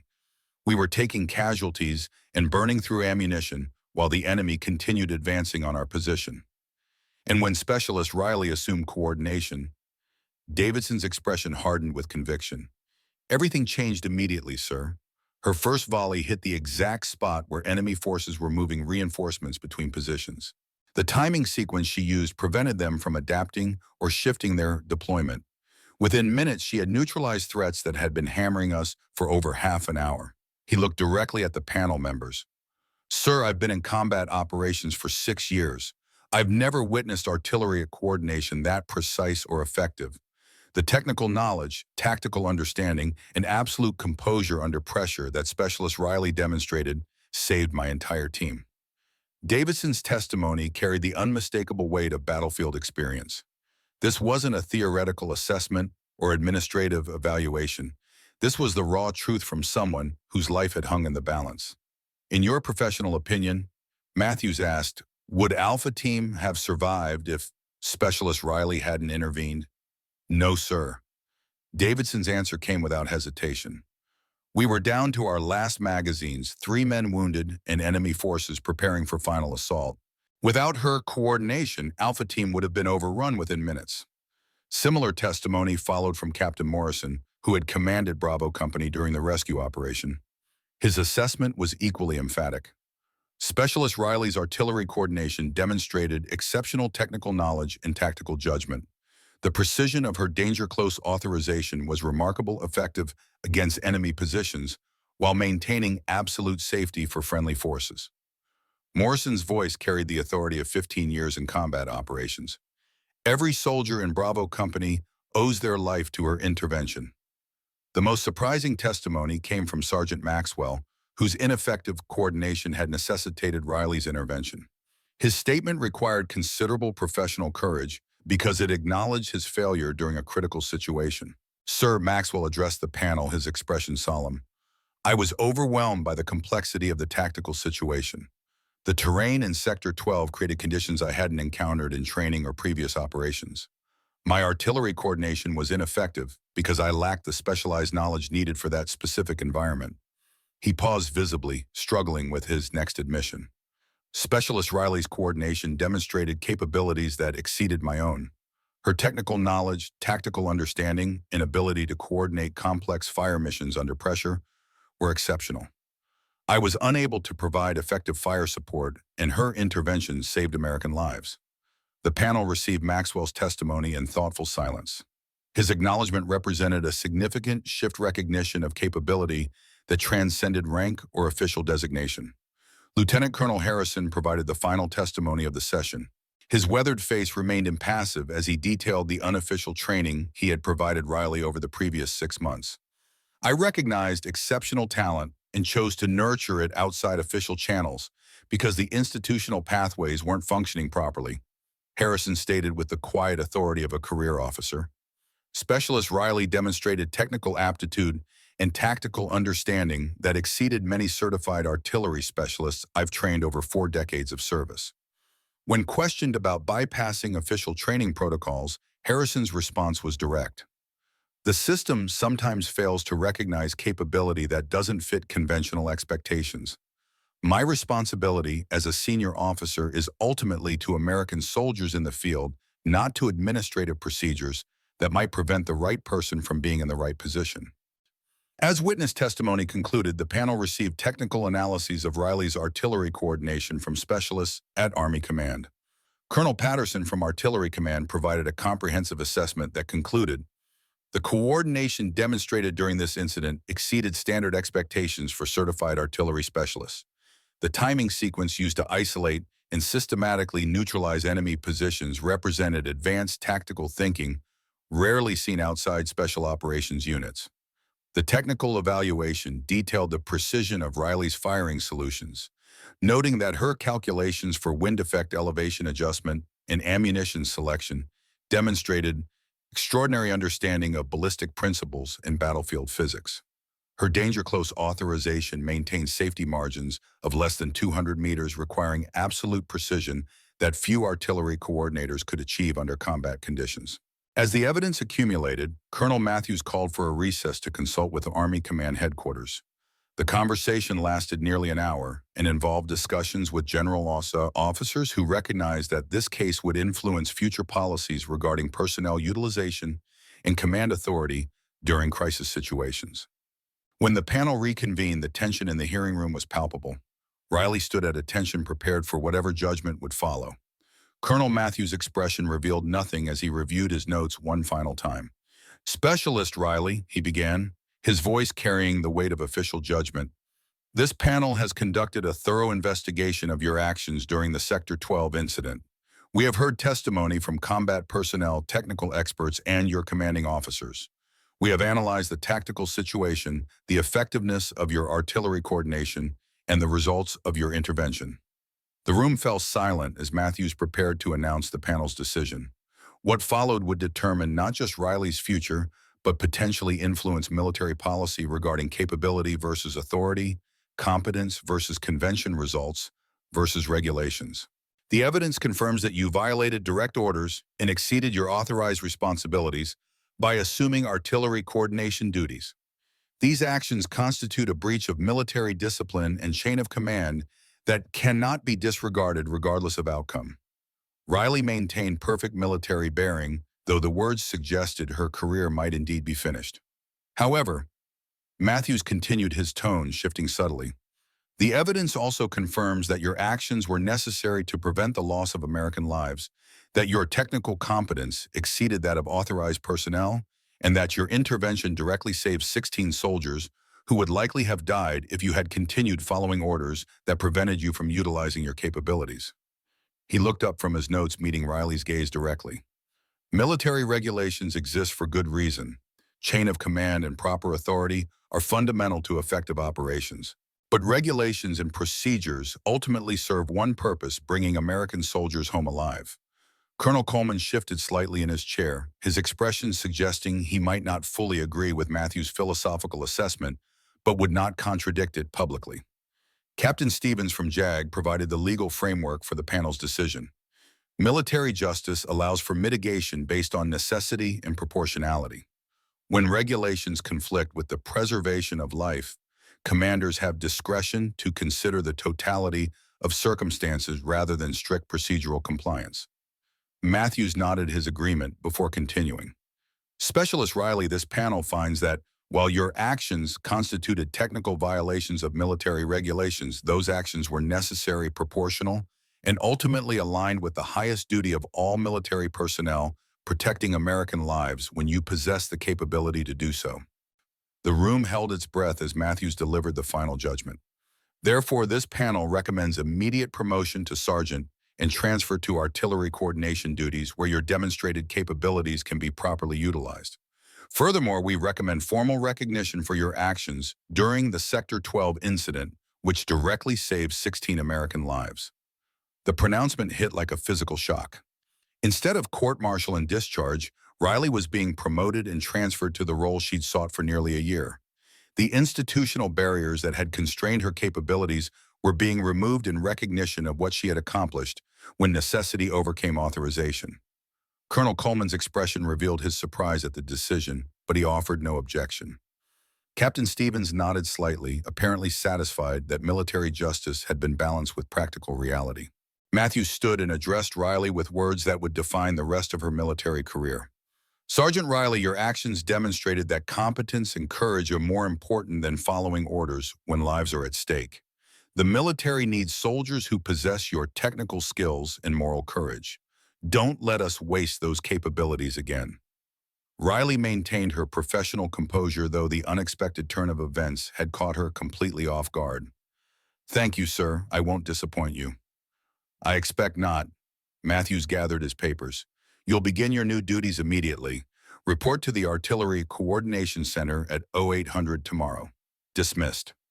As Riley departed the hearing room, the weight of the past 24 hours settled on her shoulders: the unauthorized intervention, the arrest, the judgment that had transformed potential disgrace into unexpected advancement.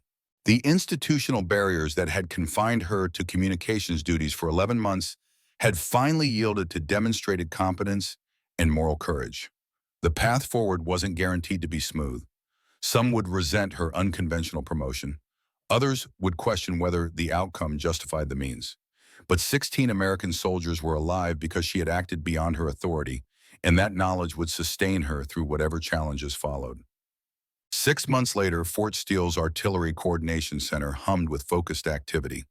Maps covered the walls, tactical displays tracked unit positions, and communication channels carried the constant traffic of military operations. At the center of this controlled chaos stood Staff Sergeant Morgan Riley, recently promoted again after demonstrating exceptional capability in her new role. Staff Sergeant called Colonel Coleman from the doorway. "A moment of your time." Riley acknowledged the request with crisp professionalism. Her relationship with Coleman had evolved from skepticism to mutual respect, though neither would ever describe it as warm. "We've received deployment orders," Coleman continued once they were alone in his office. "3 artillery batteries to Afghanistan supporting operations in Kandahar province. I'm assigning you as primary fire direction coordinator." And the assignment represented significant responsibility coordinating artillery support in actual combat operations rather than training exercises. It also represented final validation of Riley's capabilities by the commander who had once ordered her arrest. "Thank you, sir. When do we deploy?" "3 weeks. You'll head over with advanced elements to establish fire support protocols before the main force arrives." Coleman studied her with the evaluating gaze that had intimidated generations of subordinates. "This will be different from anything you have experienced at Fort Steele. The terrain is more complex, the enemy more adaptive, and the stakes considerably higher." Riley nodded her understanding. "I've been studying the topography and meteorological patterns specific to Kandahar province, sir. The mountain valleys create unique wind effects that impact artillery trajectory and accuracy." Coleman's expression revealed momentary surprise at her preparation before returning to professional neutrality. "Of course you have. I should expect nothing less." He paused briefly. "The commanding officer at Forward Operating Base Delta 7 specifically requested you based on your reputation for precision with danger-close authorizations. Word of your capabilities has spread beyond Fort Steele." The recognition validated everything Riley had worked for since arriving at Fort Steele, acknowledgement of capability that transcended conventional expectations or traditional qualifications. The institutional barriers hadn't disappeared entirely, but they had yielded to demonstrated competence that could no longer be denied. As Riley left Coleman's office, she found Lieutenant Colonel Harrison waiting in the corridor. In the 6 months since the Sector 12 incident, their relationship had evolved from clandestine mentor and student to professional colleagues. Harrison's weathered face revealed pride that he would never express directly. "Afghanistan," he said simply. "Heard the news." "Yes, sir. Kandahar province." Harrison nodded thoughtfully. "Challenging environment for artillery support. Complex terrain, variable atmospheric conditions, frequent need for danger-close authorization." "I've been preparing for it since the deployment rumors started 3 weeks ago," Riley admitted. "Studying topographical maps, meteorological patterns, historical engagement data." "Of course you have." Harrison's expression softened slightly. "Your father would be proud, Riley, not just of your technical capabilities, but of your moral courage during the Sector 12 incident. He always said the true test of a soldier isn't following orders, but knowing when circumstances require something more." The mention of her father created a momentary tightness in Riley's throat. "Thank you, sir. That means a great deal coming from you." Harrison offered a rare smile. "You've changed things here, you know. Not just for yourself, but for others. The system moves slowly, but it does move when confronted with undeniable capability." He gestured toward a group of soldiers entering the coordination center. Among them was a young female specialist who'd recently been transferred from communications to artillery training, the first such transfer since Riley's case had created a precedent. "The barriers don't disappear overnight," Harrison continued, "but cracks appear, and through those cracks, progress becomes possible. Your story has become something of a case study at command levels far above Fort Steele. What had begun as one specialist's struggle against barriers had evolved into a catalyst for systemic reevaluation of how the military identified, developed, and utilized talent, regardless of traditional categories." The term Riley qualification had begun circulating through personnel offices shorthand for capability that transcended conventional requirements. As they parted ways, Riley reflected on how completely her military experience had transformed in 6 months. from overlooked communications specialist to recognized artillery coordinator deploying to an active combat zone. The journey had required breaking regulations and risking her career, but the 16 American soldiers who had returned home alive from Sector 12 confirmed that some barriers needed to be broken when lives hung in the balance. The dry, dust-laden wind of Kandahar province carried the distant rumble of artillery as Forward Operating Base Delta 7 maintained its vigilant watch over the surrounding valleys. Staff Sergeant Riley stood in the command bunker monitoring radio traffic and studying the tactical display that showed friendly and enemy positions throughout the sector. 5 months into her deployment, Riley had established a reputation for precision that approached legend within the artillery community. Her calculated firing solutions consistently achieved maximum effectiveness while maintaining absolute safety for friendly forces, even in the most challenging conditions. Staff Sergeant, called Lieutenant Wilson from the communications station, reconnaissance team reports enemy movement in the Eastern Valley. Approximately 2 platoons with support weapons advancing toward the village. Riley moved to the tactical display, analyzing terrain features and calculating potential firing solutions.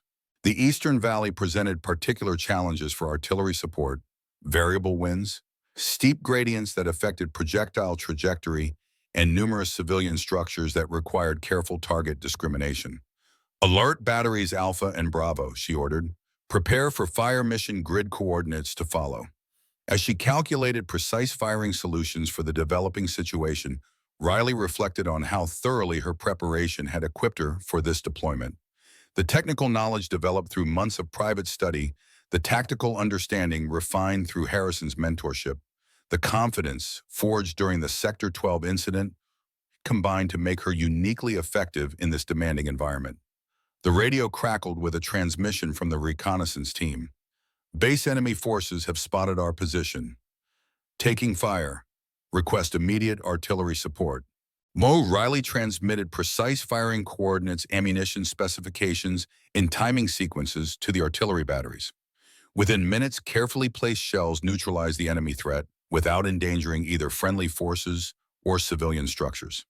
The reconnaissance team reported all enemy elements in retreat with 0 friendly casualties. Outstanding coordination, Staff Sergeant, commented Major Davis, the base commander. That valley has been a nightmare for artillery support in previous engagements. The wind patterns alone have caused misplaced rounds for other coordinators. Thank you, sir. I've developed specialized calculation methods for the local conditions. Davis nodded his approval. Your reputation is well earned, Riley. The units operating in this sector specifically request your coordination whenever they're conducting operations.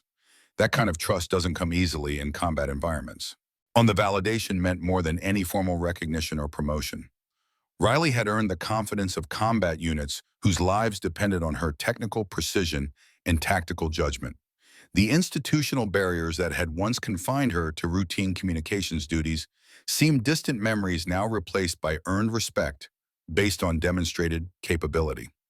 As Riley returned to monitoring the tactical situation, she received word that a special operations team had requested her coordination for a high-risk extraction mission the following day.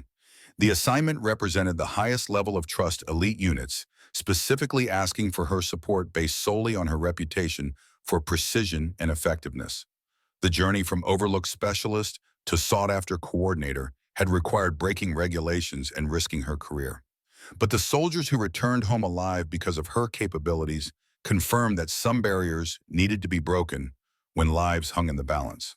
2 months later, Riley's deployment took an unexpected turn when insurgent forces launched a coordinated attack against Forward Operating Base Delta 7. The pre-dawn assault began with mortar fire followed by ground forces approaching from multiple directions. The base's defensive positions responded immediately, but the attackers had chosen their moment carefully a morning, with limited visibility due to dust storms that hampered both observation and air support. Riley directed artillery support from the command bunker, coordinating 3 batteries to establish interlocking fields of fire that prevented enemy forces from concentrating at any single point. Her calculated firing solutions adjusted constantly as the tactical situation evolved, maintaining protective barriers around the base perimeter while avoiding friendly positions. Eastern approach is secure, reported Lieutenant Wilson. Southern perimeter still taking heavy fire. Battery Charlie shift fire to grid 359748, Riley ordered. 2 rounds per tube fire for effect. The tactical display updated as the artillery barrage neutralized enemy forces approaching the southern perimeter. The attack was being contained, but intelligence reported additional insurgent elements moving to reinforce the assault. Staff Sergeant called Major Davis urgently. Reconnaissance team is cut off at Observation Post 3. Heavy enemy presence between their position and the base. They're requesting extraction support.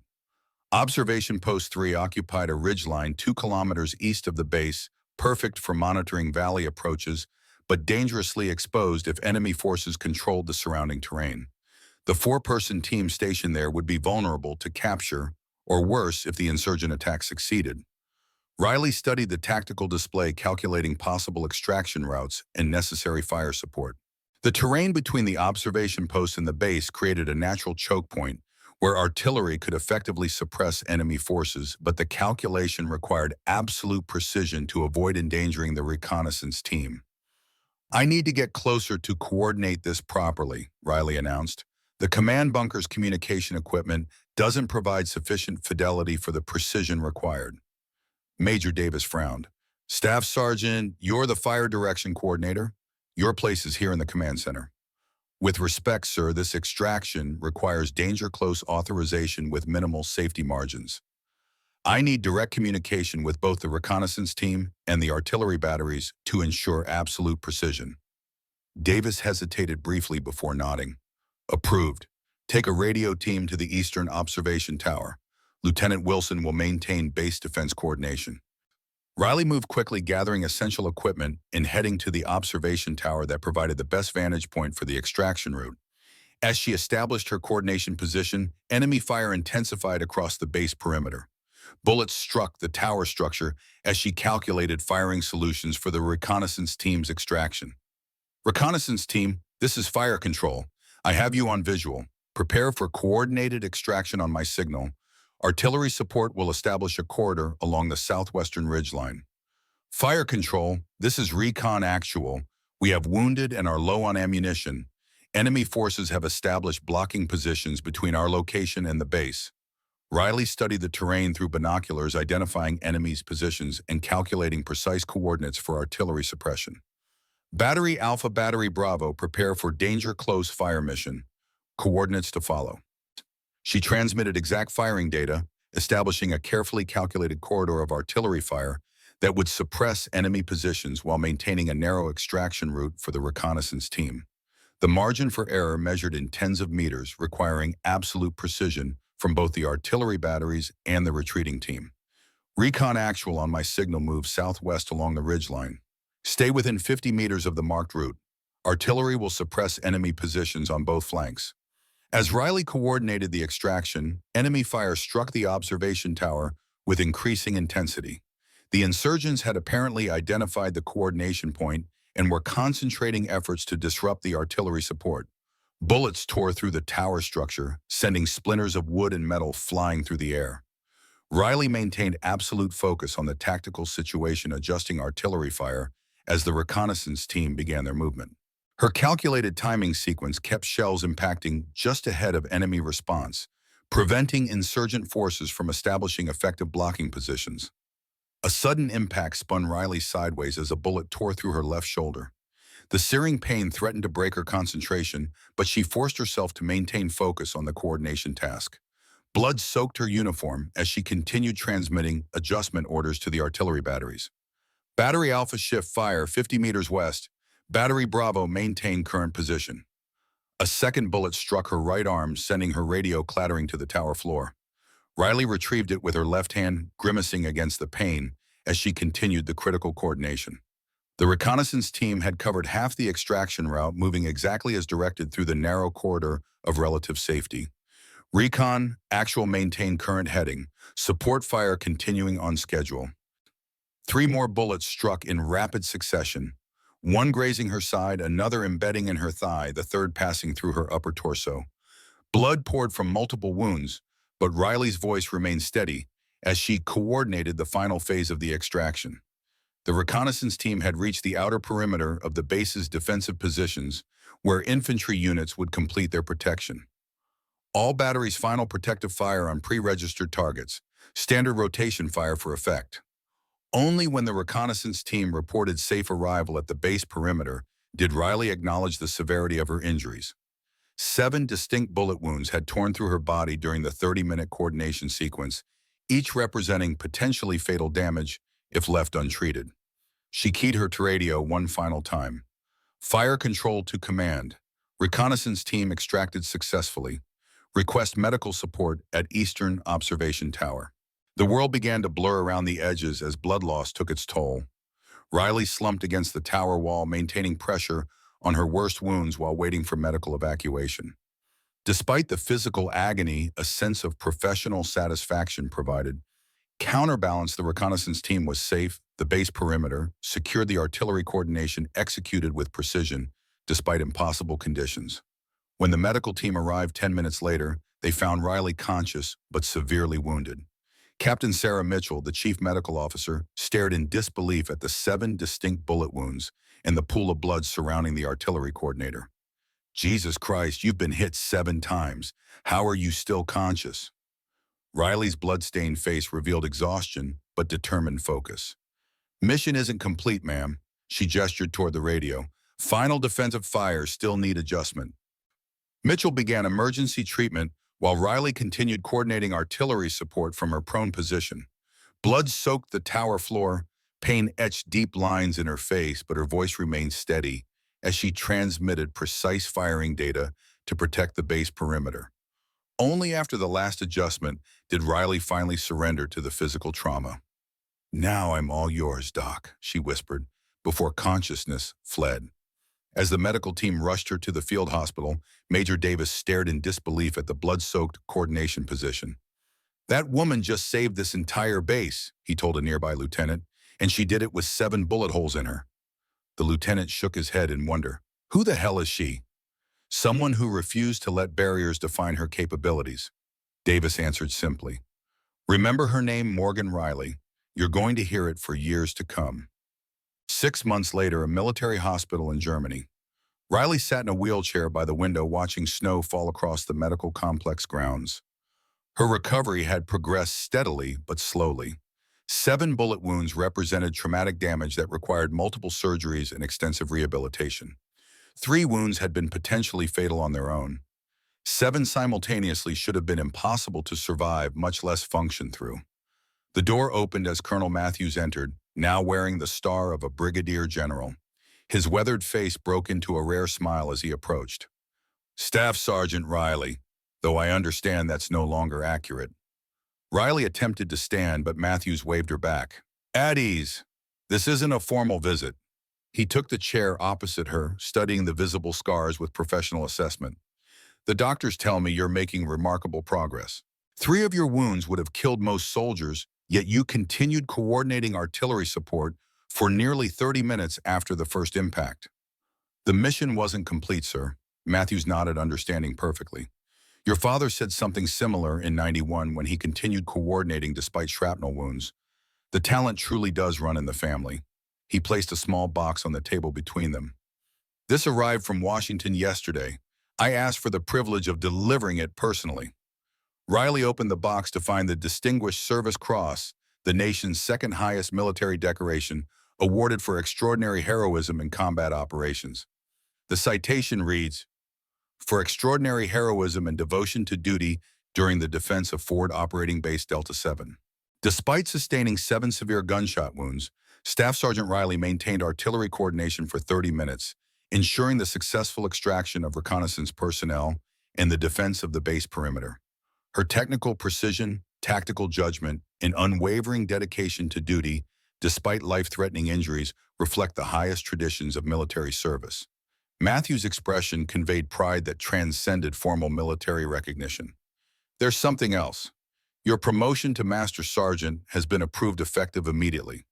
Additionally, you have been selected for Officer Candidate School upon recovery, with subsequent assignment to the Artillery and Air Defense Officer Basic Course."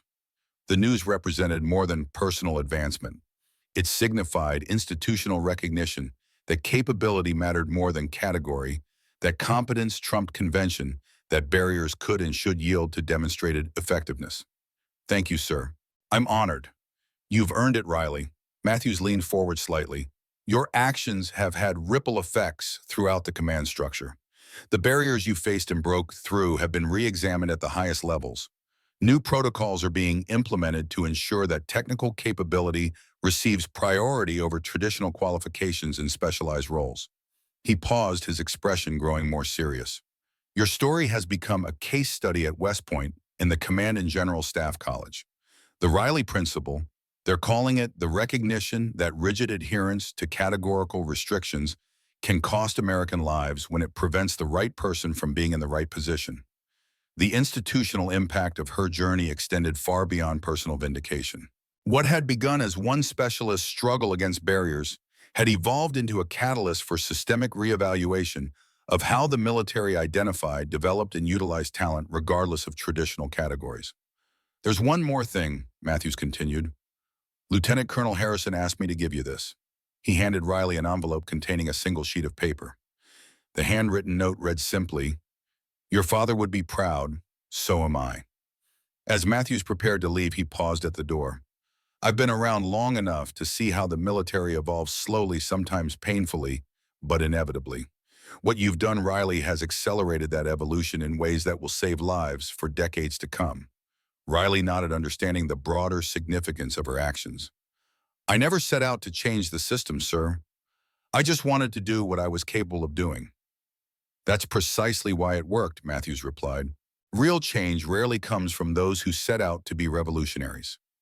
It comes from people who simply refuse to be less than they are capable of being. 3 years later, Captain Morgan Riley stood before a class of artillery officers at Fort Sill, Oklahoma. As the Army's premier artillery training facility, Fort Sill represented the institutional heart of the branch that had once refused to recognize her capabilities. Artillery coordination isn't about rank, gender, or physical presence, she told the assembled officers. It's about mathematical precision, spatial awareness, and grace under pressure. It's about seeing the unseen path that connects the firing battery to the target area. It's about bringing our people home alive. The class included a diverse mix of officers, men and women of various backgrounds, all selected based on demonstrated capability rather than traditional qualifications. The Riley Principle had been formally incorporated into selection criteria throughout artillery training programs, emphasizing technical competence and tactical judgment over conventional expectations. After the lecture, a young lieutenant approached her. Ma'am, I've studied your coordination sequence at Delta 7. 7 bullet wounds and you kept the mission going. How is that even possible? Riley considered the question carefully. When lives depend on your calculations, Lieutenant, you find reserves you didn't know you had. The wounds were secondary to the mission. The lieutenant nodded, clearly wanting to ask more, but hesitant to pry. Riley recognized the look, the mixture of curiosity and respect that followed her throughout the military. Her scars had become as much a part of her reputation as her technical precision. The Riley Principle isn't just about breaking barriers, she continued, answering the unasked question. It's about recognizing that our highest duty is to the soldiers who depend on our capabilities. Sometimes that means following orders. Sometimes it means questioning them. The challenge is knowing the difference. As the lieutenant departed, Riley glanced at the training schedule on her tablet. Tomorrow she would observe the qualification exercises for the latest class of fire direction specialists, a diverse group selected through criteria that emphasize capability over category competence, over convention, results over regulations. The journey from overlooked communications specialist to decorated artillery officer had transformed not just her military career, but the institutional structures that had once constrained her. The 7 bullet holes that should have ended her life had instead become powerful symbols of determination that transcended physical limitations and institutional barriers alike. In military circles across multiple theaters, her name had entered the lexicon of legendary coordinators. Riley Quality Precision had become shorthand for artillery support that achieved perfection despite impossible conditions. But her most enduring legacy was the principle that now bore her name. The recognition that capability matters more than category, that competence trumps convention, and that some barriers must be broken when American lives hang in the balance. As Riley prepared for the next day's training, she remembered her father's words from years earlier. Artillery is ultimately about protection. We destroy so that others may live. That fundamental truth had guided her actions from her first unauthorized coordination to her wounded defense of Forward Operating Base Delta 7, and now to her role in training the next generation of artillery officers. The institutional barriers that had once seemed insurmountable had yielded to demonstrated competence and moral courage. Her story had become proof that preparation, determination, and willingness to exceed authorized responsibilities could overcome limitations that others might attempt to impose. Captain Morgan Riley had finally found her place in the military hierarchy, not through institutional approval, but through actions that proved her worth when it mattered most. And her example would continue to create opportunities for others with capabilities that transcended conventional expectations. The 7 bullet holes that should have ended her story had instead transformed it into a legacy that would endure as long as the military valued lives over limitations, capability over category, and courage over convention.